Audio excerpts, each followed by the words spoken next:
Well, hello friends, Coach Bob with you today, and today we are going to be talking about running the race, man. What it feels like to run the race and how we do it, how we endure things in life. Last week we talked about the R&R, the rest and recovery, which is absolutely vital. It's essential to everything. How we said that God makes us lie down in green pastures because sometimes we're unwilling to, and we are to lay beside that running water stream and let Him fill us up. He will fill us up. We just have to do what we're told, and that's sometimes difficult. So this is 1 Corinthians chapter 9, verses 24 and 25. It says this: "Do you not know that in a race all the runners run, but only one receives the prize? So run that you may obtain it. Every athlete exercises self-control in all things. They do it to receive a perishable wreath, but we an imperishable." So without further ado, let's get going on this wonderful afternoon. This is a Sunday afternoon. It is the day of Worship on Wheels. Most times I try to do it on a Saturday so it can be out early Sunday morning. But we were at a swim meet all weekend, and I had one made that was without me on wheels. But I got a text message late last night after we got back to the hotel room, and it was from Dave and Jackie. Now, you may remember Dave and I went to Voodoo Dog to have a lunch, and Dave is having some health issues. He is in the hospital right now. If you would certainly keep Dave in your prayers, I would greatly appreciate it. He seems to be doing well, and we just want him to continue to improve as he endures this trial in his life, because they can be tough. So the old athlete running the race, well, running the race can be tough. It can be tough, and all athletes do work really, really hard. The ones who win, there's only one who wins, and fortunately for us, in our case, as with God, as far as God is concerned, it is a race for an unperishable goal, in which with us, we are racing against us, and there can only be, I just realized my chin strap isn't done, and that for us, there is only one winner. Of course, there is only one runner, which means that we have to run to win.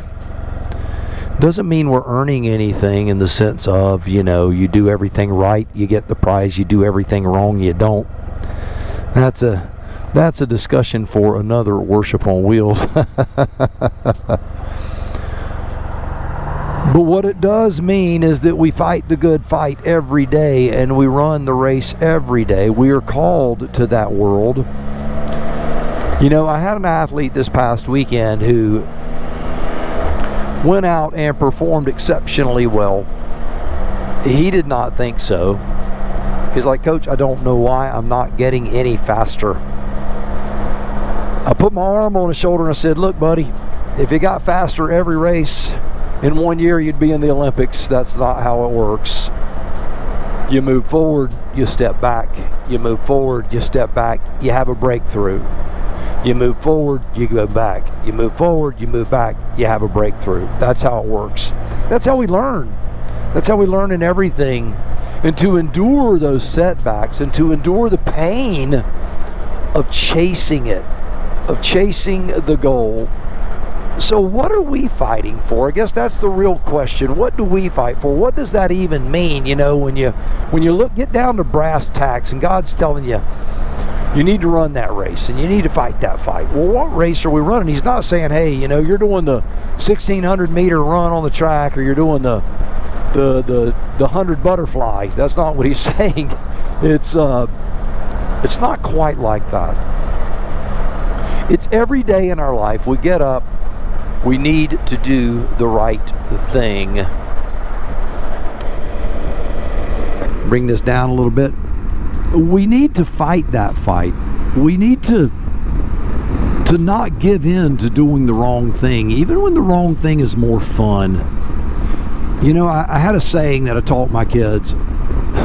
Every time they would struggle as they've gotten older, it would be this: "Welcome to grown-up land, where the hard decision is always the right one." Young people don't want to hear that. In fact, old people, we don't want to hear it either, because the hard decision is normally the right one. It doesn't mean it's always the right one, but it's a good baseline, and I think you get the point. And certainly, if you've been around a little bit longer, you know what I'm talking about. Well, I really would like to do this, or I really would like to do that. Maybe you want to buy that new motorcycle and you go, man, I really need to pay off my air conditioning unit, because if I don't pay it off by March, then my 1 year no interest goes away, and then it's going to cost, as opposed to $5,000, it's going to cost $8,000. So I really need to not buy that motorcycle that I have my eye on, and I found the deal of a lifetime. I guess I should pay the air conditioner off. Now, of course, that is something where we're talking about just our home and our finances. Now, of course, when we're talking about things of truly being good in making right decisions, though, that's a little bit different. Sometimes that line is very hard to discern where it is.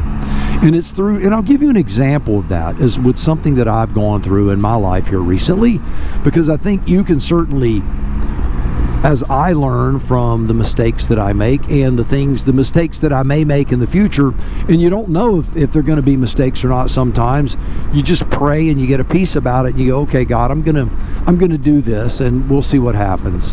I'm just going to trust you.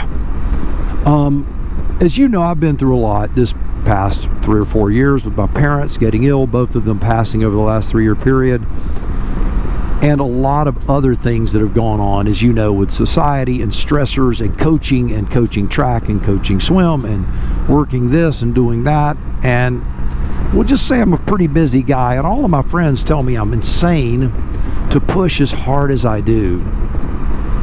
Well, as of the last 3 months, I was pretty beat up. After my mother died, I was pretty beat up and tired. And I came to a conclusion over the last 3 weeks that I'm not going to coach track in January.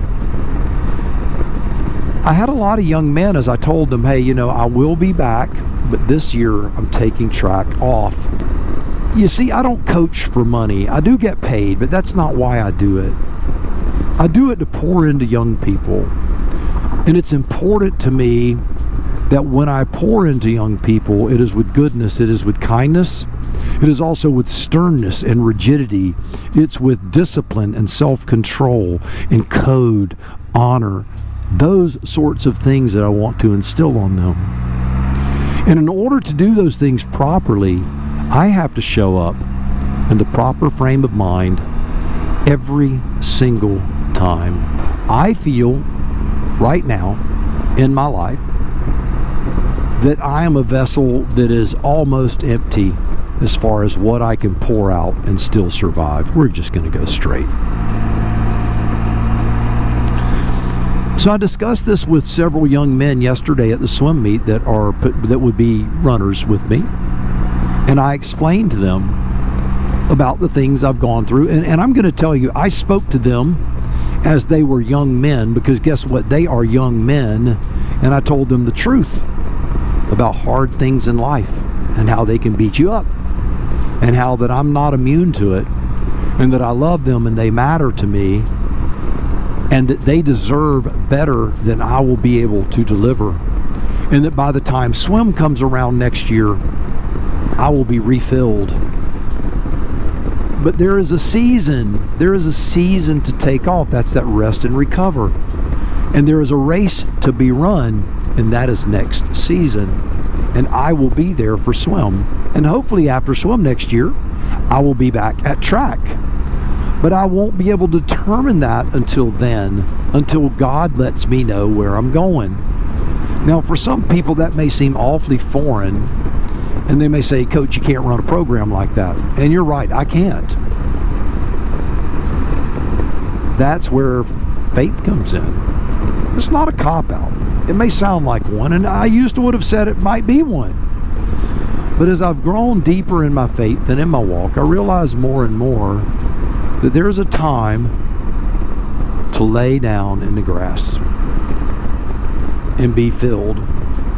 And that is now, right now, due to the circumstances of my life, that is where I am. it was funny. We were at a swim meet, and the guys, as we started, the group grew larger and larger as I was talking about the things that I went through with my mother. And how that one day they would probably, if given the privilege, they would probably have to go through this with their mother. And that it will be an honor and a privilege, but it will still be painful. And that they are called to be great men, to do great things. Then we walked back down by the pool. We got fired up and we swam. I say we. And they swam like their lives depended on it. They swam with greatness, with great discipline, with reckless abandon, willing to trash their body so that they may receive a perishable crown. Those young men and young women on that team, they mean the world to me, as you can tell. And they are going to be great human beings. I know it. I am just grateful that I get to play a very small part in that. So doing the right thing sometimes means stepping up to the plate, and sometimes it means letting a better hitter step in for you. That's why they had the pinch hitters. Yeah, that's why they have them.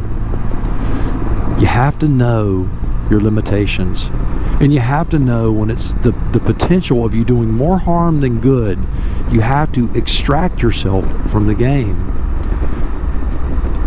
Those concepts, while are very simple, as with every concept that we discuss on this channel, require extreme emotional maturity. Every part of me, of Bob, says go, push harder, keep going, keep going, keep going. But that small still voice inside of me says, don't compromise. Don't compromise. Don't allow yourself to be less, because they deserve more. And there are others out there, other young coaches who can step up and do a better job than I can. And don't think for one moment that just because I won't be their coach, that I won't be out there some and doing a little coaching here and there if the young coach so desires it. So we have to press on for that mark, y'all. We have to work hard. We have to know our limitations. There are going to be times where you empty yourself out, where you truly are an empty vessel, that you have absolutely nothing left, and that's how it's supposed to feel. You know, this one's going to be a little bit long because I had so much on my mind when I read this about how athletes discipline themselves. You know, I did the Ironman a couple of times in my life, and it was wonderful. After my second Ironman, I pushed really, really hard that day. In fact, in the swim, I got kicked in the head and had a detached retina in my left eye. So I had to do the rest of the race blind in my left eye, but that was okay because I wasn't going to quit. I just wasn't. So my heart rate was elevated, and I pushed really hard, and I had a personal best that day, and it was a wonderful race. But that night, I laid in the bed, trembling with fever and flu-like symptoms from pushing so hard. The next day, I got out of the bed, and I felt great. I felt great. Like I had emotionally and spiritually completed something that was placed before me.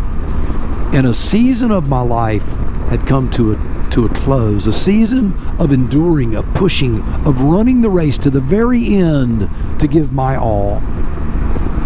Only to find the goal at the end, which was sweet. And that's the one you're going to find when you push to the end as well. You thought I was going to say something negative, didn't you?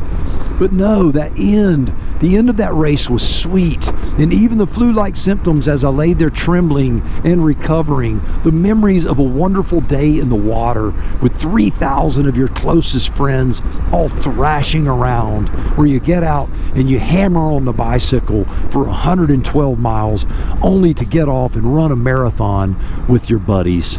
It was just a great experience. And when you get finished, you are completely empty. You have nothing left. And you lay down and go, that was sweet. it was all worth it. That's what doing the right thing is going to feel like in the end. God is going to reward you for doing the right things with your family, honoring your wife, honoring your husband, honoring your children, doing the hard choices, making the hard decisions, being the leader that you are called to be. You are truly called to greatness, nothing else, nothing less. If you don't think that I am absolutely passionate about these things, then maybe you're not hearing what I'm saying, because I am fired up, if you can't tell. I've seen young people work so hard this weekend, and I just know that it is going to just transform them physically and intellectually and spiritually so that they can become great people. I believe in them, and it's a wonderful thing. And them, like you, they know something, that you know what? You are loved, and so am I, and that is great news. Now go change the world, because you, my friend, are great. You are great indeed.